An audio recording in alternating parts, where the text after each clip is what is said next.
स्वागत है आपका आपके खास कार्यक्रम गुड लक टुडे में। मैं हूं आपके साथ गुंजन और स्टूडियो में मेरे साथ मौजूद हैं पंडित शैलेंद्र पांडे जी। पंडित जी बहुत बहुत स्वागत है आपका। नमस्कार। तो आज हम बात करने वाले हैं हस्त रेखाओं के बारे में। कैसे हाथ की रेखाओं को देखकर ये पता किया जा सकता है कि आपका विवाह कब होगा, आपका वैवाहिक जीवन कैसा होगा, इस पर विस्तार से करेंगे बात। लेकिन सबसे पहले बात गुड लक मंत्र की।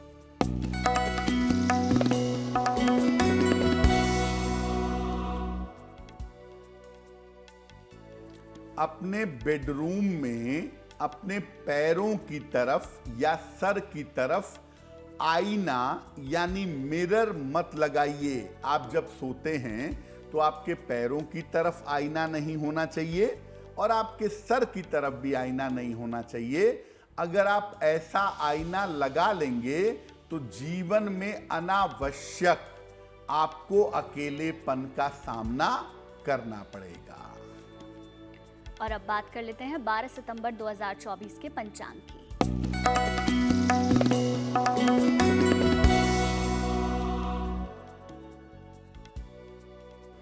दिनांक 12 सितंबर 2024, दिन बृहस्पतिवार, तिथि है भाद्रपद शुक्ल पक्ष की नवमी तिथि, रात के 11:32 तक।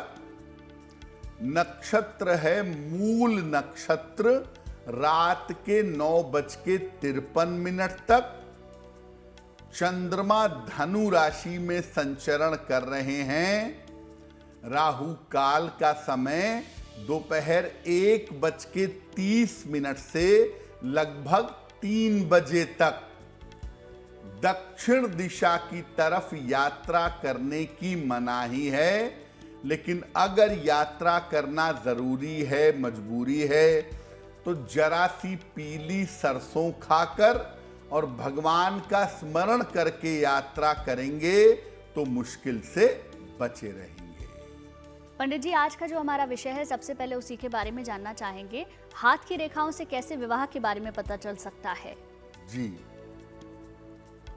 देखिए, बहुत सारे लोग ऐसे भी हैं दुनिया में जिनको अपनी डेट ऑफ बर्थ नहीं मालूम है, या डेट ऑफ बर्थ मालूम है तो समय नहीं मालूम है।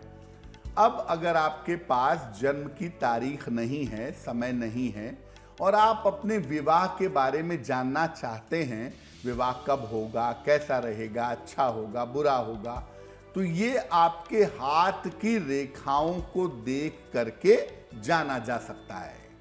कैसे?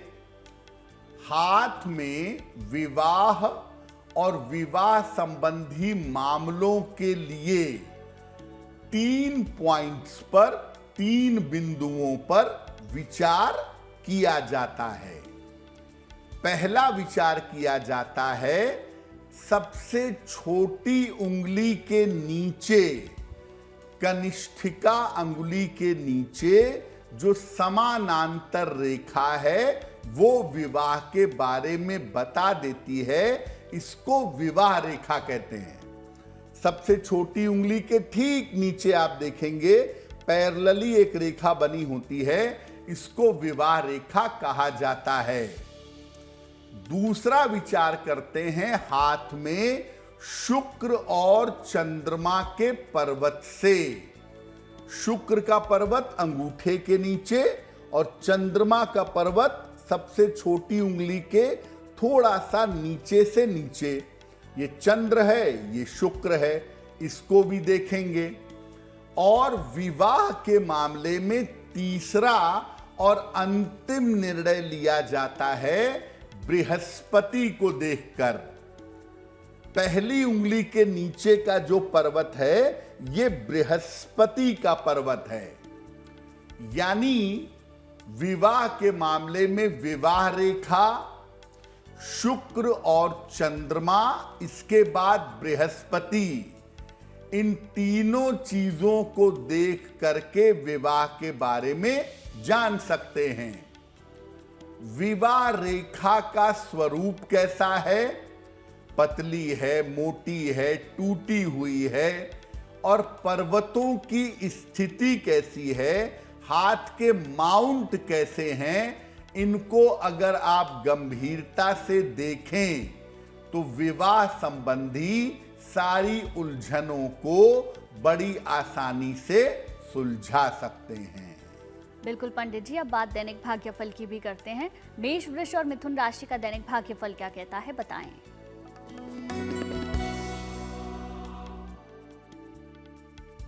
मेष राशि, मानसिक तनाव आपका समाप्त होता दिख रहा है। धन लाभ के योग बन रहे हैं।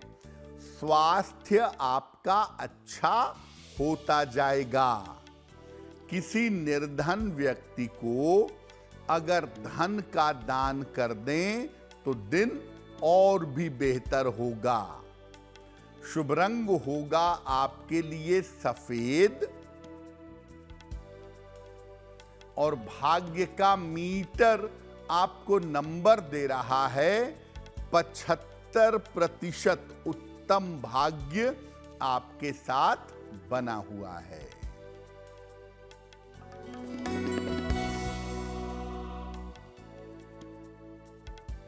वृषभ राशि, व्यर्थ का तनाव हो सकता है।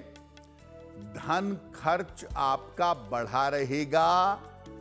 खान पान का ध्यान बनाए रखें। किसी निर्धन व्यक्ति को अगर केले का दान कर दें तो दिन की मुश्किलें कम हो जाएंगी। शुभ रंग होगा आपके लिए नीला और भाग्य का मीटर आपको नंबर दे रहा है 60%।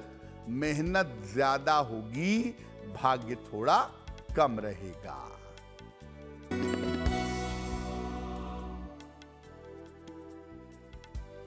मिथुन राशि, धन की स्थिति अच्छी रहेगी।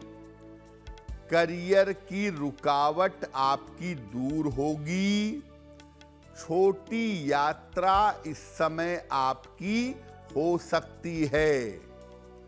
भगवान को अगर पीले फूल अर्पित कर दें तो आपका दिन और भी ज्यादा बेहतर होगा।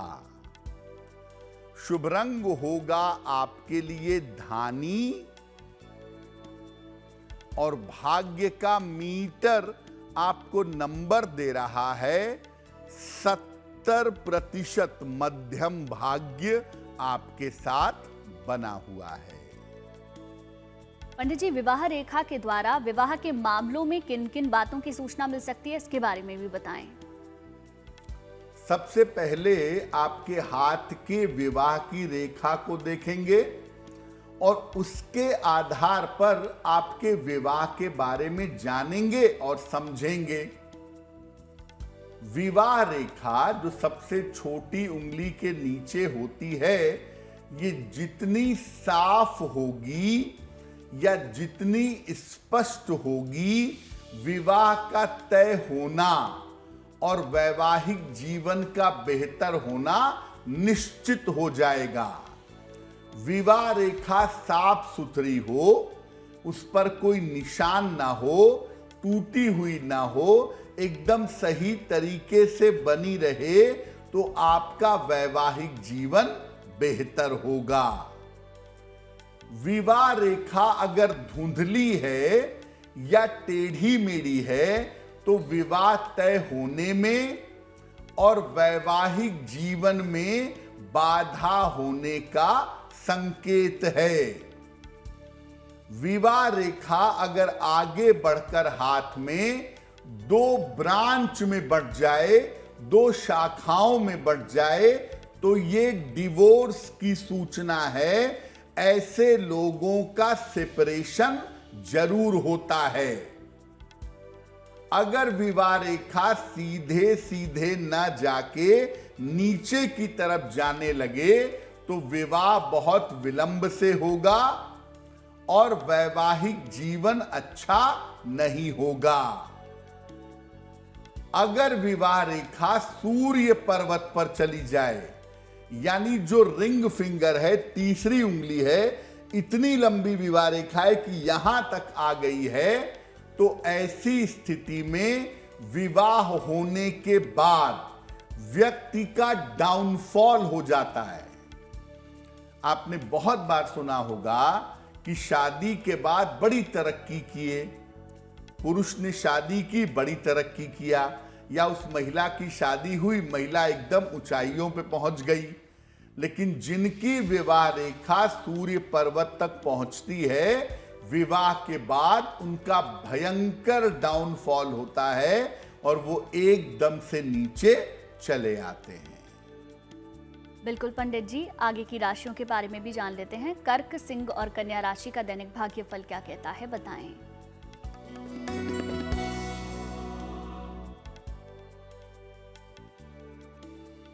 कर्क राशि, धन का लाभ होता दिख रहा है, मान सम्मान की प्राप्ति होगी, काम की अधिकता रहेगी।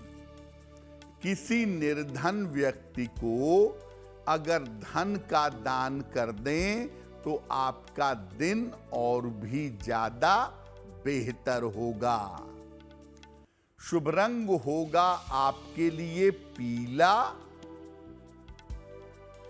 और भाग्य का मीटर आपको नंबर दे रहा है 65%। जितनी मेहनत करेंगे उतना ही आपको लाभ होगा।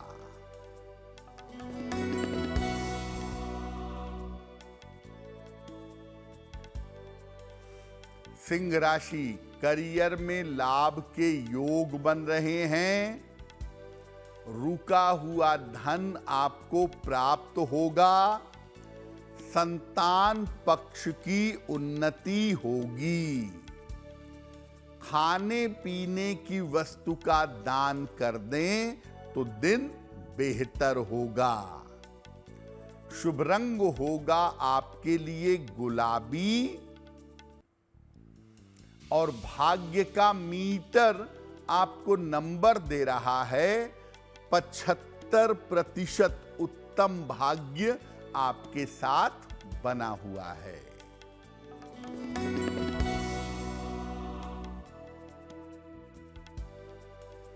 कन्या राशि, स्वास्थ्य का ध्यान बनाए रखें, करियर में लापरवाही ना करें, रिश्तों के मामले में इस समय समस्या हो सकती है।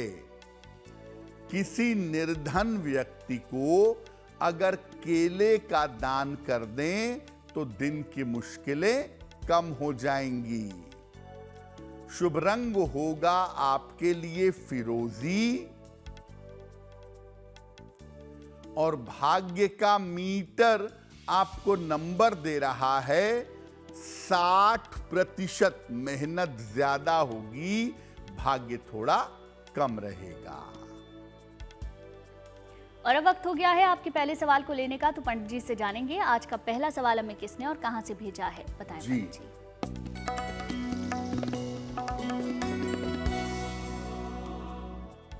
आज का पहला प्रश्न अनीता शर्मा जी ने हमें लिखा है, अलीगढ़ से लिखती हैं। 25 सितंबर 1975 का जन्म है, 12:30 हरिद्वार। ये पूछ रही हैं कि मुझे संतान की प्राप्ति कब तक हो सकती है, क्या आने वाले समय में मेरा स्थान परिवर्तन भी होगा। अनीता जी, आपकी कुंडली बनती है मिथुन लग्न की और मेष राशि की, महादशा बृहस्पति की और अंतरदशा बुध की चल रही है। ज्योतिष के हिसाब से आपकी कुंडली में संतान होना बहुत कठिन है। सामान्य रूप से भी और IVF या टेक्नोलॉजी के माध्यम से भी संतान होने की संभावना कठिन है। फिर भी आप चाहें तो अभी अप्रैल तक कोशिश करके देख लीजिए, अप्रैल 25 तक। वैसे बेहतर होगा कि संतान के मामले में आप एडॉप्शन के लिए जाएं, क्योंकि संतान हो पाना यहां पर कठिन दिखाई दे रहा है। जहां तक आपके स्थान परिवर्तन का प्रश्न है, साल 2024 के अंत में या 2025 के आरंभ में आपके स्थान परिवर्तन की संभावना जरूर बनती है। एक ओपल बनवा के पहन लें।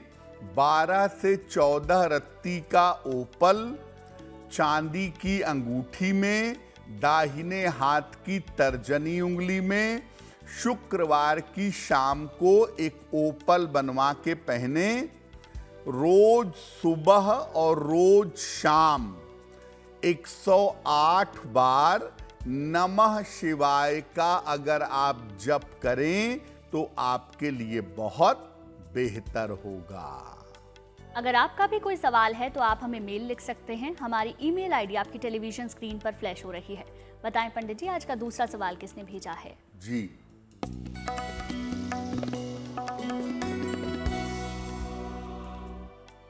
अगला प्रश्न द्वारिका केवट जी ने हमें लिखा है। छत्तीसगढ़ से लिखते हैं।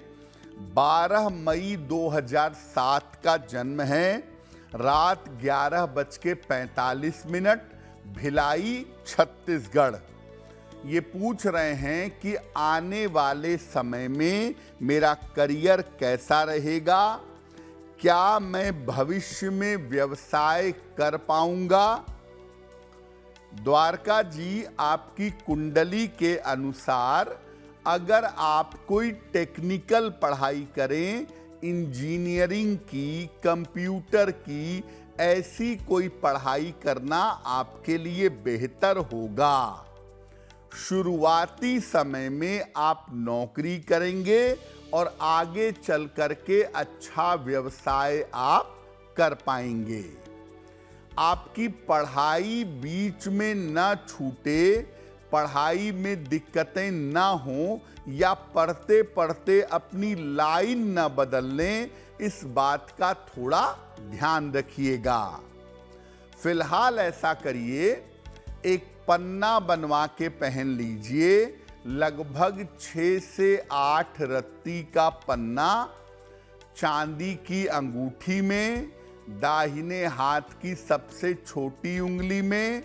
बुधवार की शाम को एक पन्ना पहने।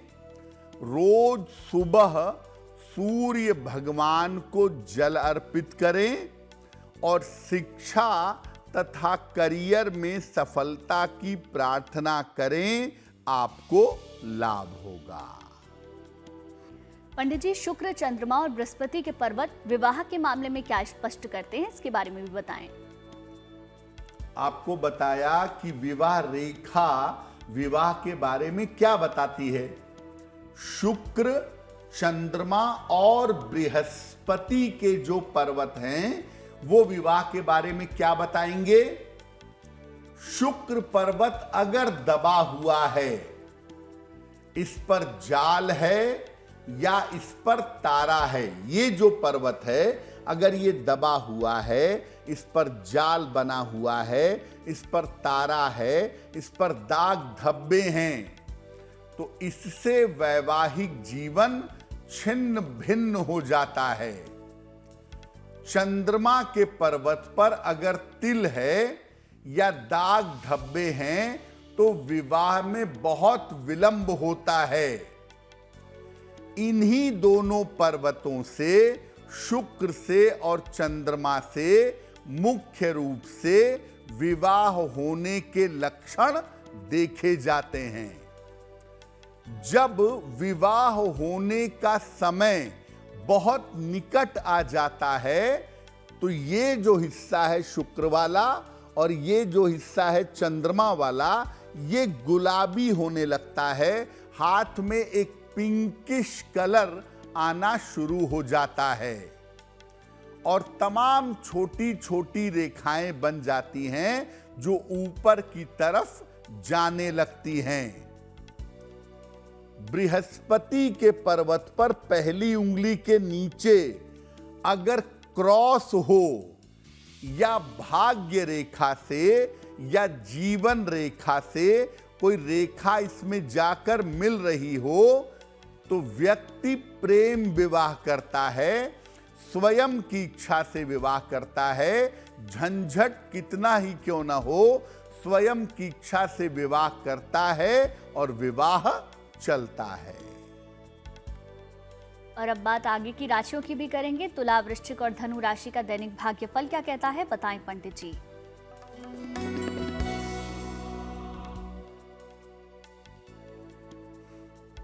तुला राशि, छोटी यात्रा इस समय हो सकती है।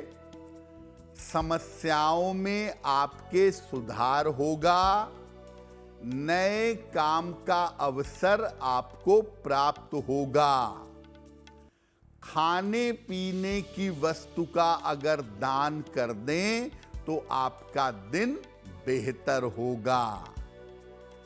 शुभ रंग होगा आपके लिए ग्रे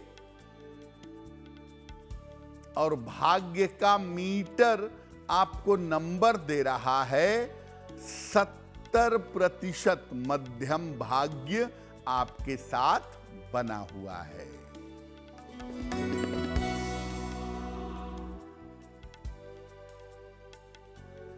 वृश्चिक राशि, रुके हुए काम आपके पूरे होंगे। पद प्रतिष्ठा का आपको लाभ होगा। स्वास्थ्य की समस्याएं हल होंगी। भगवान को अगर पीले फूल अर्पित कर दें तो दिन बेहतर होगा। शुभ रंग होगा आपके लिए नारंगी और भाग्य का मीटर आपको नंबर दे रहा है 80%। बहुत अच्छा भाग्य आपके साथ बना हुआ है।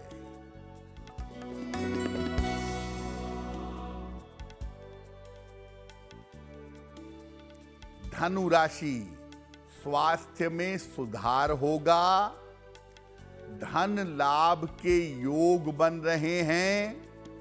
रुके हुए काम आपके पूरे होंगे।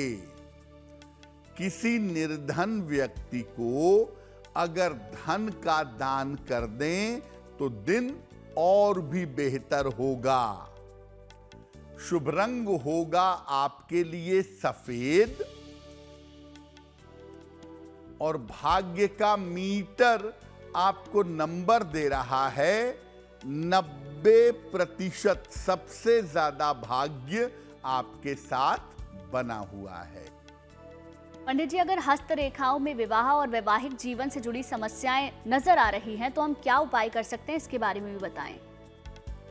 अब मान लिया आपके हाथ की रेखाओं को देखकर ये पता चल रहा है कि आपका विवाह अच्छा नहीं है, आपका वैवाहिक जीवन अच्छा नहीं है, तो क्या उपाय करेंगे? अगर विवाह रेखा बाधा दर्शा रही हो, बाधा बता रही हो, तो कनिष्ठा अंगुली में, सबसे छोटी उंगली में शुद्ध चांदी का छल्ला पहनना चाहिए।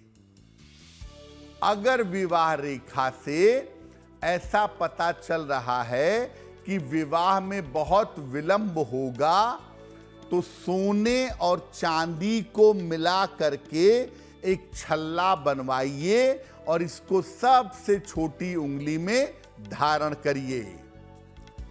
अगर शुक्र के पर्वत पर, यानी इस पर्वत पर अगर दाग धब्बे हो, जाल हो, क्रॉस हो, शुक्र का पर्वत दबा हुआ हो, तो शिवलिंग पर रोज चंदन लगाएं और भगवान शिव की उपासना करें।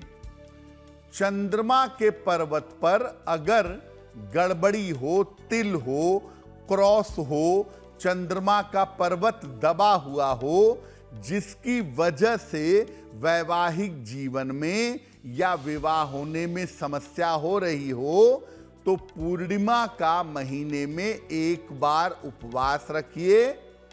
और जब आप पूर्णिमा का व्रत रखेंगे तो जल में सफेद फूल डाल करके चंद्रमा को अर्घ देंगे, आपके लिए बहुत बेहतर होगा।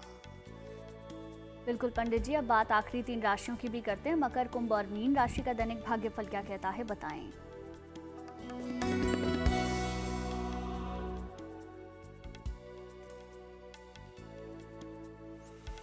मकर राशि, पारिवारिक समस्याएं हो सकती हैं। धन का खर्च आपका बढ़ा रहेगा। चोट चपेट से इस समय बचाव करिएगा। किसी निर्धन व्यक्ति को अगर केले का दान कर दें तो दिन की मुश्किलें कम हो जाएंगी। शुभ रंग होगा आपके लिए आसमानी और भाग्य का मीटर आपको नंबर दे रहा है 60%। मेहनत ज्यादा होगी, भाग्य थोड़ा कम रहेगा।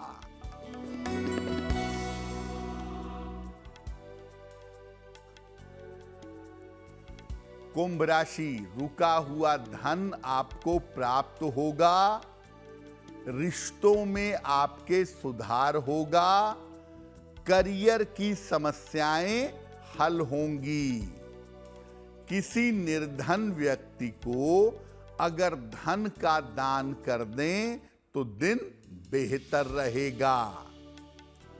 शुभ रंग होगा आपके लिए नीला और भाग्य का मीटर आपको नंबर दे रहा है 70%। मध्यम भाग्य आपके साथ बना हुआ है।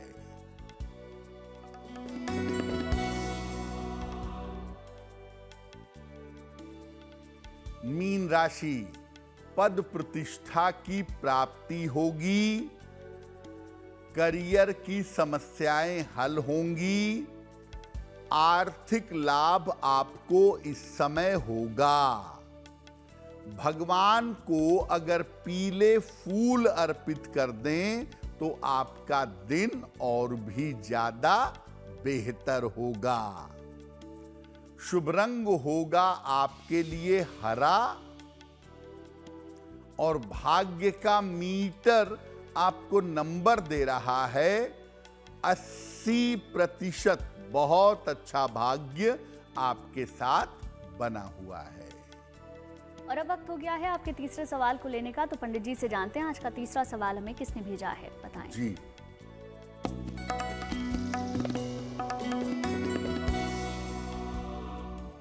अगला प्रश्न गुलाब चंद जोशी जी ने हमें लिखा है। अजमेर से लिखते हैं 25 अगस्त 1943 का जन्म है। 1943 9:40 रात को अजमेर। ये कह रहे हैं कि कुछ दिनों से मेरे स्वास्थ्य में लगातार समस्या चल रही है, तो मेरा स्वास्थ्य कब तक बेहतर होगा? आने वाले समय में मेरा स्वास्थ्य कैसा रहेगा? मेरा भविष्य कैसा रहने वाला है? गुलाब चंद जी, आपकी कुंडली के हिसाब से आपको आने वाले समय में अपनी आंखों का, किडनी, यूरिन की समस्या और प्रोस्टेट, इसका ध्यान रखना आपके लिए जरूरी होगा। और अपने स्वास्थ्य का मई 2025 तक आप ध्यान बनाए रखिए। उसके बाद स्थितियां बेहतर हैं। आने वाले समय में आपको कोई आर्थिक समस्या होगी, कोई फाइनेंशियल प्रॉब्लम होगी, ऐसी संभावना आपकी कुंडली में नहीं दिख रही है। आपका बेहतर स्वास्थ्य हो, आने वाला समय बेहतर हो, इसके लिए रोज सुबह सूर्य भगवान को जल अर्पित करें, सादा जल। इसके अलावा सुबह और शाम एक एक बार राम रक्षा स्तोत्र, राम रक्षा स्तोत्र का सुबह शाम एक एक बार आपको पाठ करना है। अगर ये आप निरंतर करते जाएं तो आपकी स्थितियां बेहतर हो जाएंगी। और अब वक्त है आज के आखिरी सवाल को लेने का, लेकिन अगर आपका भी कोई सवाल है आप हमें मेल कर सकते हैं। हमारी ईमेल आईडी आपकी टेलीविजन स्क्रीन पर फ्लैश हो रही है। बताएं पंडित जी, आज का आखिरी सवाल किसने भेजा है? जी,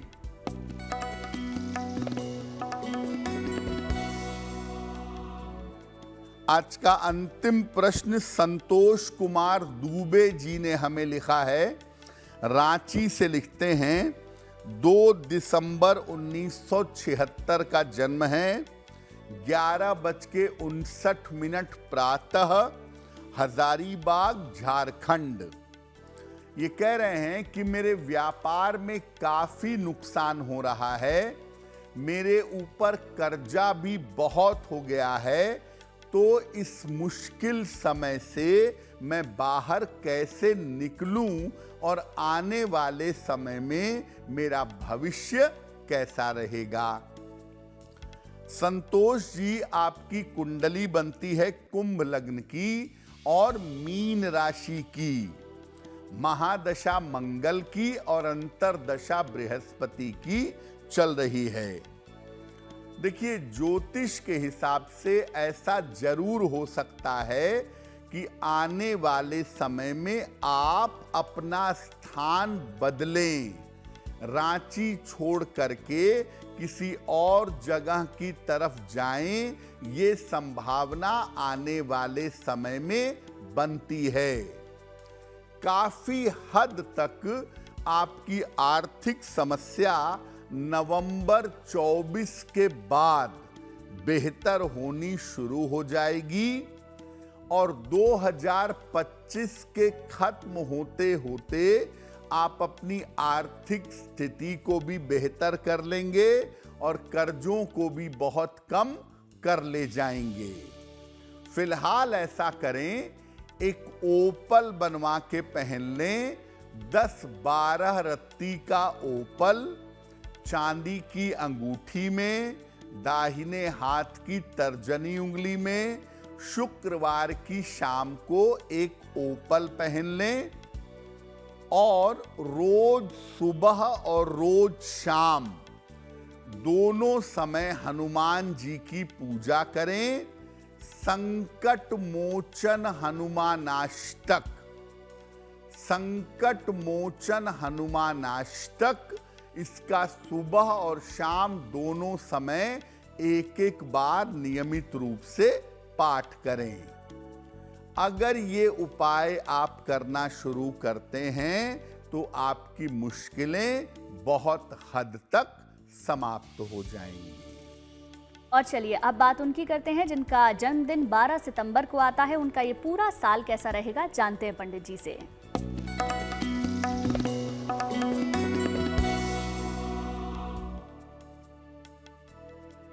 जिन लोगों का जन्मदिन 12 सितंबर को है, उन्हें हम सबकी तरफ से जन्मदिन की हार्दिक शुभकामनाएं। आने वाले वर्ष में अपने स्वास्थ्य का बहुत ध्यान रखें, बड़े निर्णयों में सावधानी बनाए रखें। अप्रैल के महीने से आपकी स्थितियों में सुधार होना शुरू हो जाएगा। धन की स्थिति आपके लिए कुल मिलाकर ठीक रहेगी। क्या करेंगे? पूरे साल भर बृहस्पति मंत्र का अगर जप करें, ओम ब्रीम बृहस्पतये नमः, तो ये वर्ष आपके लिए बहुत बेहतर होगा। और अब वक्त हो गया है पंडित जी से जानने का कि आज की जिज्ञासा क्या है।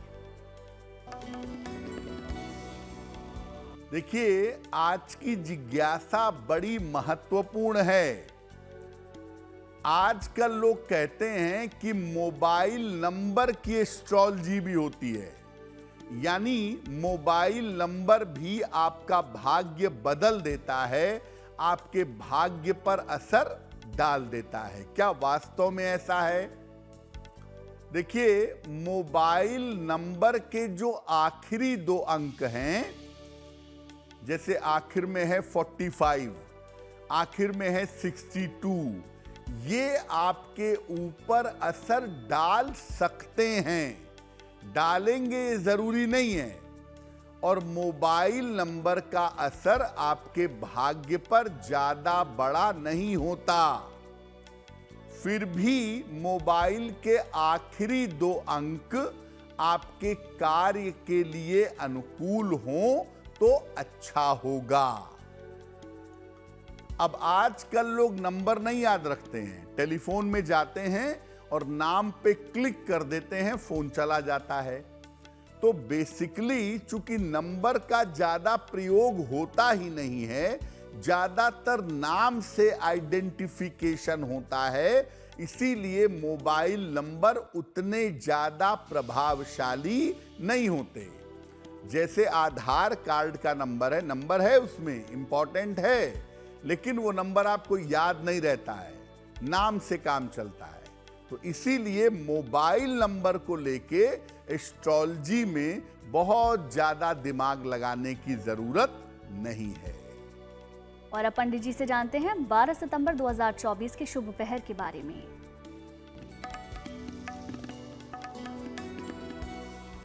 अब जान लेते हैं दिनांक 12 सितंबर 2024 दिन बृहस्पतिवार का शुभ पहर। शुभ पहर का समय है शाम को 6 बजे से 7:30 के बीच में। इस समय में भगवान कृष्ण को पीले फूल अर्पित करिएगा। ऐसा करने से आपके संतान संबंधी समस्याओं में सुधार होगा। लेकिन करेंगे शुभ पहर में ही। समय फिर से नोट करें, शाम को 6 बजे से 7:30 के बीच में उपाय करेंगे तो बहुत अच्छा रहेगा। और अब पंडित जी से जानेंगे आज की गुड लक राशि कौन सी है।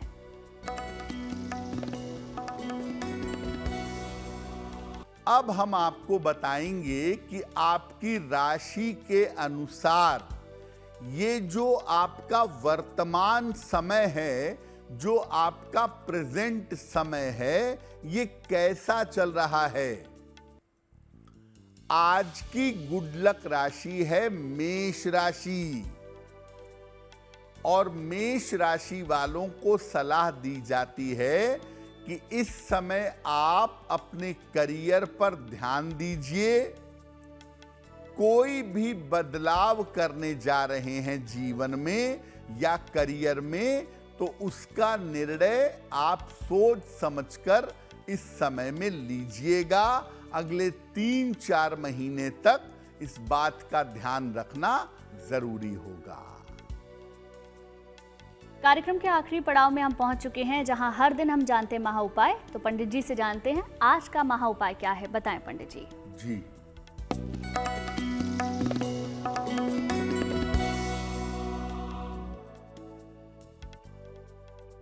अब जान लेते हैं आज का महा उपाय। पति पत्नी के बीच में प्रेम तो है, एक दूसरे के प्रति अटैचमेंट भी है, बावजूद इसके पति पत्नी में तालमेल नहीं है, एक दूसरे की चीजें समझ में नहीं आती हैं। क्या करना चाहिए? रोज सुबह के समय में, यानी सुबह 10 बजे के पहले पूजा के स्थान पर घी का एक दीपक जलाएं। इसके बाद भगवान राम और माता सीता की पूजा करें और उनसे प्रार्थना करें कि आपका वैवाहिक जीवन बेहतर हो जाए, सुंदर हो जाए। अगर आप नियमित रूप से ऐसा करते चले जाएं तो आपका वैवाहिक जीवन बेहतर होना शुरू हो जाएगा। पंडित जी बहुत बहुत शुक्रिया तमाम जानकारी और महा उपाय बताने के लिए। धन्यवाद। चलिए फिर होगी आपसे मुलाकात आपके इस खास कार्यक्रम में, लेकिन अच्छी खबरों के लिए आप देखते रहिए गुड न्यूज टुडे।